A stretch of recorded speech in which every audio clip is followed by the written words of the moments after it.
बहुत स्वागत है आपका द प्रिंट लाइंस में। मैं हूं अभिनेंद्र।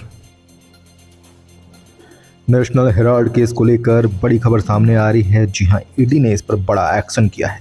ईडी ने यंग इंडिया की 751.9 करोड़ की संपत्ति को अटैच कर लिया है। इस संपत्ति को ईडी के द्वारा कुर्क कर दिया गया है।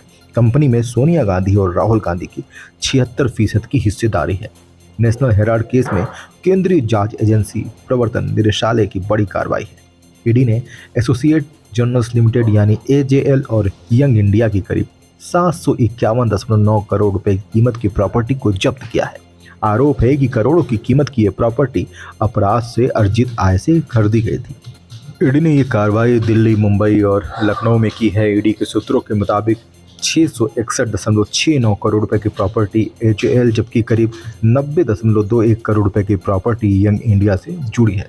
बता दें कि ईडी ने साल 2014 में दिल्ली के मेट्रोपॉलिटन मजिस्ट्रेट के आदेश पर एजेएल और यंग इंडिया के खिलाफ जांच शुरू की थी।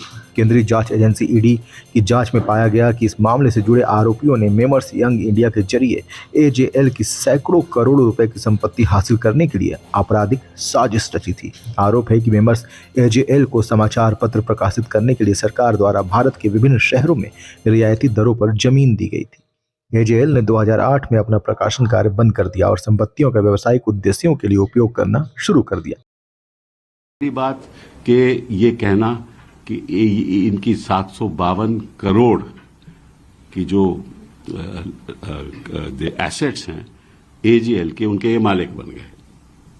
कानून के आधार पे ये बिल्कुल ही गलत है, क्योंकि शेयर होल्डर कभी मालिक बनता नहीं कंपनी की प्रॉपर्टी का। पहली बात तो ये। दूसरा, ये सेक्शन 25 कंपनी मतलब नॉट फॉर प्रॉफिट, मतलब कि ये कंपनी में कोई मुनाफा नहीं आ सकता। ठीक है ना? अगर मुनाफा नहीं आ सकता और यंग इंडियन अगर लिक्विडेशन में चले जाए या काम नहीं कर जाए तो किसी और सेक्शन 25 कंपनी को चले जाएगा। इनको कुछ नहीं मिलने वाला। तीसरी बात, चीट किसने किसको किया? एजेएल तो नहीं कहा कि यंग इंडियन ने चीट किया, ना यंग इंडियन ने कहा कि एजेएल ने चीट किया।